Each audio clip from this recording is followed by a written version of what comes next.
before athi ngomile ngaphambi kokuthi he said I thirst. lithi leli verse This verse says esas he knew ukuthi wonke umsebenzi uphelelisiwe that everything is accomplished, ukuze kugcwalise kumbhalo wathi so that ngomile. the word to be fulfilled. He said I thirst. ake sibheke le ndawo ethi esazi ukuthi wonke umsebenzi usuphelelisiwe. All work has been accomplished. Bazalwane ngicela ukunikhumbuza Beloved, I want to ukuthi remind you, uJesu wayeze emhlabeni enemission. Jesus came on earth with a uJesu mission. wayeze emhlabeni ene He assignment came here with an assignment ayinikwe ekhaya emazulwini that he got from heaven, enikezwe ubaba uNkulunkulu. given by his Father Now lithi God. iBhayibheli uma ngabe sebona When he saw asi and he knew ukuthi umsebenzi abe uzele that emhlabeni his work has been okumele accomplished, upheleliswe it was supposed to be accomplished on the cross. wathi kugomile. He said, I thirst. Omuphi lo msebenzi na? What is that Lithi mission? iBhayibheli bonke abantu bonile The Bible said all have basilelwe sinned. inkazimulo All is and they've left kaNkulunkulu. the glory of Athi God. uJohane bheka naliwu John said, behold the Lamb likaNkulunkulu of God elisusa that isono wipes sethu. away the sin Ngoba of the athi world. Hebrews 10:4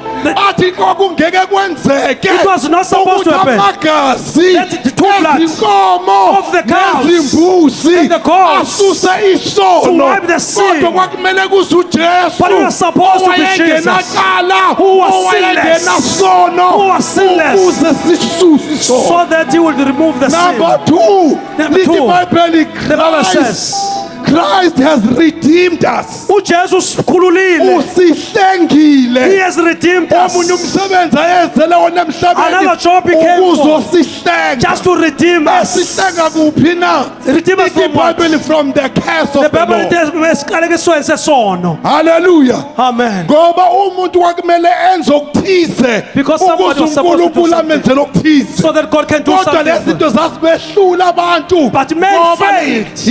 into kaNkulunkulu efuna umusa kaNkulunkulu. It requires God's uNkulunkulu wathi mercy. ngizakuthumela abantu And said, emhlabeni. whom do I send Ngoba on earth? abantu bami bayabhubha bayahluleka. Because my people are perishing in Wathumela faith. uJesu. He sent Jesus. Number 3, 3, isipho sokuphila okungunaphakade. the gift of eternal life. Kunento ekuthiwa isipho sokuphila There's something that says a gift sokungunaphakade. of Uma eternal life. wamukela uKristu Jesu, If you receive Jesus uthola Christ, ukuphila you receive okunganapho eternal life. okungunaphakade. Yingakho lithi That is izwi. why the word says, Ngakho-ke manje now akusekho there is now ukulahlwa no more condemnation kulabo abakuKristu to Jesu. those who are in Christ. Hallelujah. Hallelujah. Lelizwe besathi ngomile. That is why he says, Uma I ngabe thirst. komile, He's thirsty. womele umphefumulo wami He's nawe. thirsty for our soul. Womele indlalifa. He's thirsty for the Womele heirs. abahlomuli abazohlomula esikhandlakeni kwakhe ebuhlungwini bakhe From all his ukuthi pain. mina nawe For me and you. singafele esonweni,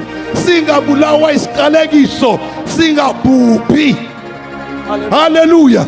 Wayomele mina nawe ngoba lithi iBhayibheli nakuba wayesezwe esiphambanweni kodwa emqondweni wakhe wayenami kanye nawe. Amen. Wayezofuna umuntu emhlabeni, wayezosindisa umuntu emhlabeni, wayezokhulula umuntu emhlabeni, wayezohlenga umuntu emhlabeni. Nkosi musani kusisi.